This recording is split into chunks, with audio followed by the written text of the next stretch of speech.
Gentex and Exalta Health are proud to support Hispanic Heritage Month. Hi, everyone. I'm Brian Sterling. And I'm Brittany Flowers. Thank you for joining us for this special edition of the 7 on 8, where we'll highlight the contributions of West Michigan's Hispanic community, as well as the struggles many continue to face. The community is diverse, encompassing cultures from more than 20 countries, all linked by a common language, and all of them bring something unique to West Michigan. One way that happens is through the many small businesses owned and operated by Latinos in our community. Operating a business is hard enough, but they frequently face an additional obstacle, a language barrier. News 8's Byron spoke to leaders of the Hispanic Chamber of Commerce about how they're working to help business owners overcome that. For over a decade, Yeli Romero has run her marketing company, Exceso VIP, out of Grand Rapids. She's represented groups like Downtown Grand Rapids, Inc. and Bethany Christian Services. Soy locutora en WYC. But getting there wasn't easy. Spanish is her first language, and she says most training for prospective business owners, like accounting and business management, is only in English. Como dueña de negocio. As a business owner, I've struggled with learning the finances of the business. But the West Michigan Hispanic Chamber of Commerce is trying to break down that barrier. This year, the Chamber started hosting accounting training in Spanish inside their home on South Division Avenue. When you're trying to explain processes, accounting, cash flow and different things, even in your own language, could be hard to understand. Imagine if it's in a different language. So we want to make sure that we bring, this knowledge to the Latino businesses, in their own language. The Chamber plans on expanding its instruction in Spanish to include human resources, strategic planning, and lending once it opens its nearly $10 million new headquarters on Godfrey Avenue. Pues pienso que es. I think this is a great opportunity because it's really helped me grow personally and obviously professionally. Construction is set to begin tearing down this old manufacturing building sometime early next year, and the new center is expected to open between 10 and 12 months after that. Inside will be conference rooms, classrooms, space for the Chamber's staff, and more. Romero hopes the new center and the training it will provide will be instrumental for Latinos in bringing their business to life. El impacto pues es poder. Any business owner, the biggest impact is the fact that they will know where things stand within their business. And from there, as we all say, information is power. In Grand Rapids, Byron, News 8. Throughout history, immigrants have made their imprint on West Michigan by continuing the traditions of their ancestors. One of the most important and most personal ways to do that is food that we share when we gather together. And the only way that happens, though, is if families have access to those ingredients that make those recipes possible.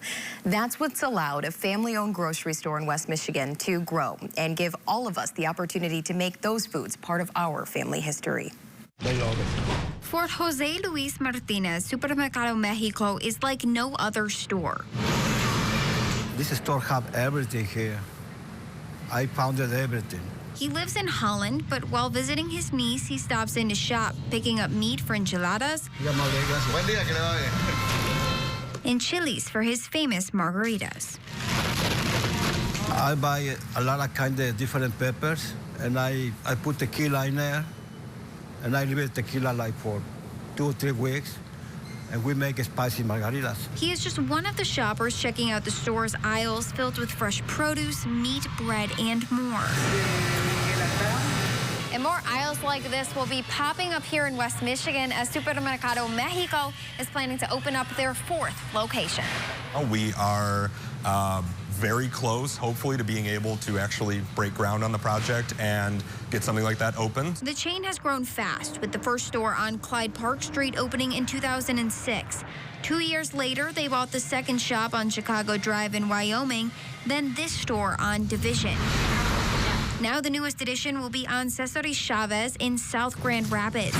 Owners say the interior will look similar to the store on Division. This is kind of what the new model and the eventual further expansions are going to look like, is stores like this. The owners hope the new store will help families enjoy Hispanic products they can't find elsewhere and pass on their traditions from generation to generation. It's a hub for our community. This is a place where you can come and you can find everything you're looking for that you can't find at your big box stores. A lot of what we're doing now is bridging things into being bilingual, knowing that not only are we welcoming non-Hispanic customers as well, we're welcoming different generations. There's not a set date yet for the new store's opening. So for now, shoppers like Martinez can continue stocking up at their other locations. In Wyoming, Elena Cugino, News 8. A Mexican restaurant that has served Grand Rapids Northeast Side for years will soon reopen in a different place with a different name. I spoke to the owner about the change. He said it reflects his family's new mission, as well as the community who stepped up to help them in a time of need. Most people who pass this building on the corner of Coit Avenue and Dale Street see a shuttered business. I imagine probably getting rid of the yellow around the windows. But Salvador Oliveros sees a future. I've been cooking since I got out of high school, so it's been like about 18 years. Oliveros is originally from Mexico, but moved to Grand Rapids in 1999. We had the opportunity to open our own Mexican restaurant, and that was open for about 8 years. He and his family owned La Huasteca on Plainfield. We moved out because landlord decided he forced us to move out for no reason. He gave us 30 days to move out. The loss of the restaurant only adding to the grief Oliveros was already feeling. Last year, on September 11, we lost our son, Iker. He was only 9 years old. It's still really hard to think about it. He was the best. He was always happy. He loved to be in the restaurant. He loved helping, talking to customers. In a span of 2 years, Oliveros lost his dad, his son, and his livelihood. So there's like one thing after another. But with every ending comes a new beginning. And I know my dad and my son, I know they don't want us to give up. It's been about 6 months since Oliveros closed La Huasteca. It's been hard. We used all of our savings, all of our credit cards. We were able to sell tamales on the farmer's market. And then we've been able to do catering for some events. They finally found a new location, but don't have the money to open it. Because many of La Huasteca's customers knew Iker, they wanted to support his family in any way possible. I really believe we have like the best customers, the best community, because they've always been there for us. Now, with around $13,000 raised, the Oliveros are getting closer and closer to reopening their restaurant. But it will no longer be known as La Huasteca.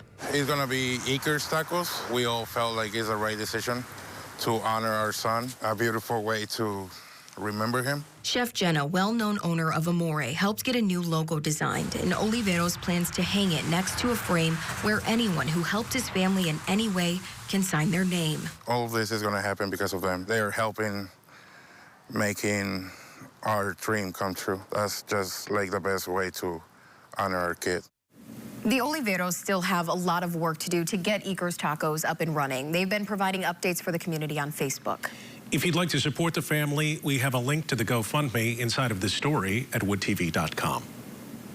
A unique program at Western Michigan University is working to make higher education a reachable goal for children of migrant workers. It's also helping these students find a sense of belonging. Coming up next, how much Western's program has grown over the last 12 years. Plus, how a unique school is teaching the next generation all the right steps to preserving their cultural histories.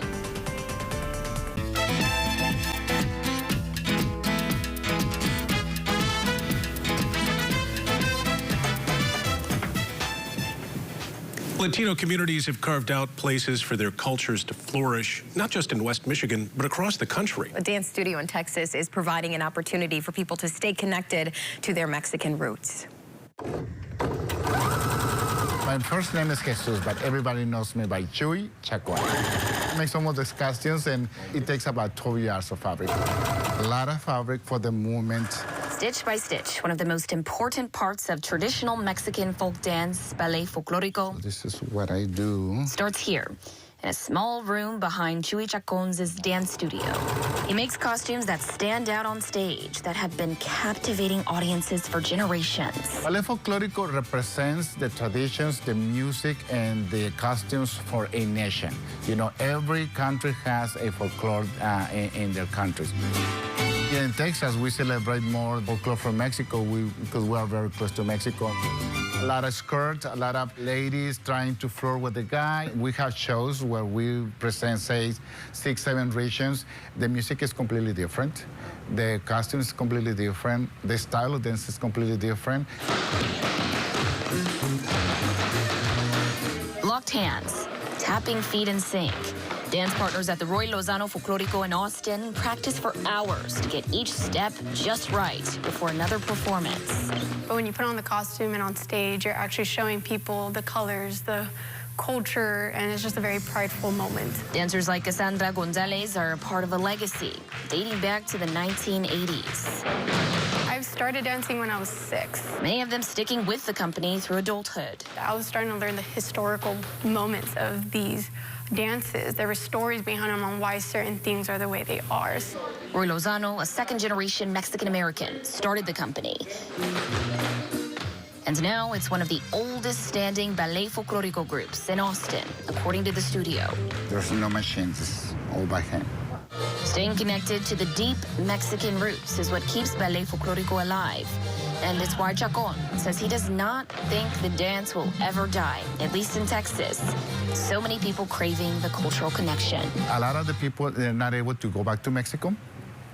So, but us bringing this culture to them is how they feel in Mexico. How does it feel for you kind of seeing this tradition being maintained? It's a little bit emotional. Every time that we have a show and that we see the different cultures standing and clapping and accepting our culture, for me, it means a lot because it's my past.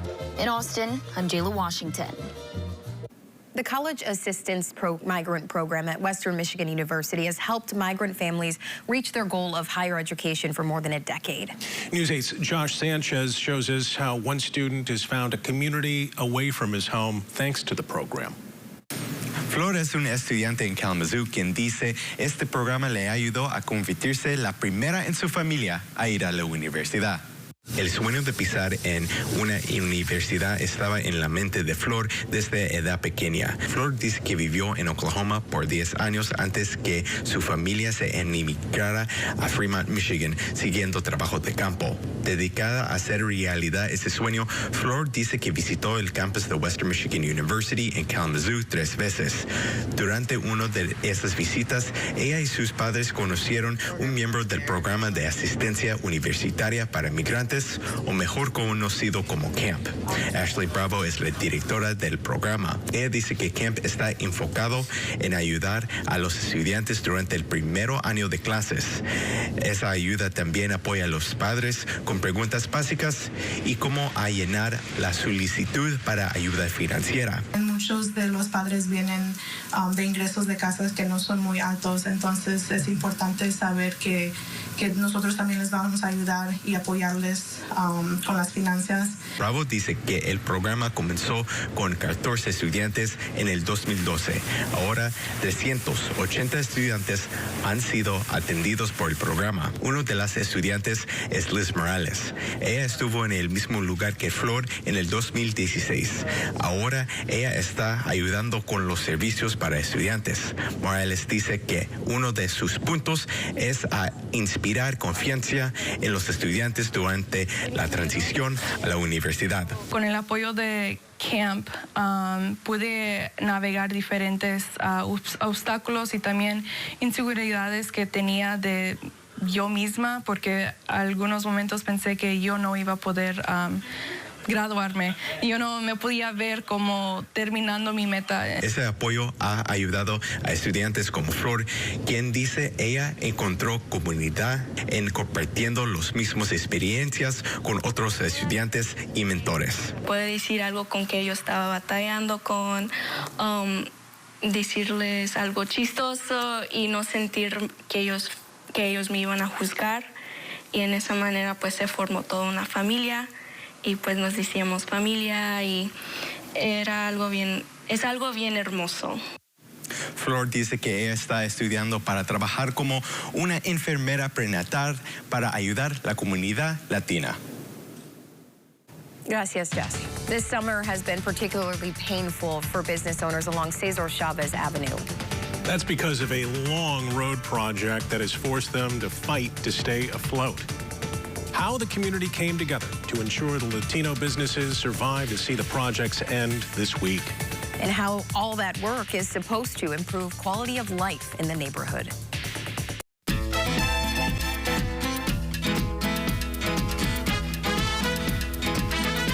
Neighbors in a predominantly Latino Grand Rapids neighborhood have successfully fought to change city rules to keep semi-trucks away from the area. It's aimed at making the area more livable, but as News 8's Byron found out, it's only gone so far.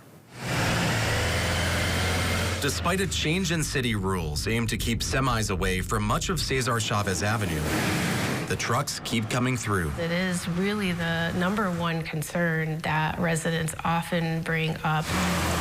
Roosevelt Park has the highest concentration of Latinos in Grand Rapids, 37% Hispanic, according to recent data. It's always really historically been an immigrant neighborhood. Roosevelt Park Neighborhood Association Executive Director Amy Brower says they heard complaints from neighbors for years about the semis, the high speeds, the loud noise, and how it made the neighborhood less walkable, especially with Cesar Chavez Elementary on the road, with parents walking their kids across the street. Semi-trucks kicking up, particulate matter and dust and things that, could challenge your health. It was historically an MDOT truck line and business route. After neighbor complaints, Brower says the city took back ownership of the route in 2017. By 2020, neighbors got what they wanted, with the city downgrading it to a major road. That means by the city rules, semi-trucks aren't supposed to pass through here unless they're making a local delivery. They're supposed to use Godfrey Avenue or Century Avenue. The problem is, this is hard to enforce. Brower says she's been told they can't put up no truck signs, and police can't even issue tickets. There is a statute, a federal statute around US 131, and that being a national network. And since we're located within a mile of a national network, the city of Grand Rapids is interpreting that statute that there can't be enforcement. But on their side, the ongoing reconstruction of the road, which will narrow the lanes and widen the sidewalks, making it more pedestrian friendly, and have trucks take the other routes instead. It'll slow traffic and also make it uncomfortable for the large semi-trucks to travel through the neighborhood. In Grand Rapids, Byron, News 8. That project Byron spoke about finally wrapped up this week after months of work and several delays. City leaders and business owners in the area celebrated the work's completion with a ribbon cutting. People in the neighborhood now have more room to walk along the sidewalks, and now the narrowed road should encourage semi-truck drivers to take a different route. Other drivers will also be forced to slow down to navigate the extended curbs, making the street much safer for pedestrians. The area also now better reflects West Michigan, with green spaces full of native plants and trees. But getting to this point was not easy. Business owners relied on each other to get through those difficult days, but despite the pain, there were many moments of joy thanks to the community. Too many people who came here, and even that day I cried because two ladies came and they gave me $200. They put $200 on top of my counter. Business owners say without that support, they wouldn't be where they are today. De maravilla por ahí. Creating like a voice for people, for Hispanics, where they can express themselves, where they can reach out for help. A local radio station keeps Hispanic heritage alive by broadcasting the best Latin music. Coming up, how Superado Radio went from a passion project to a household name.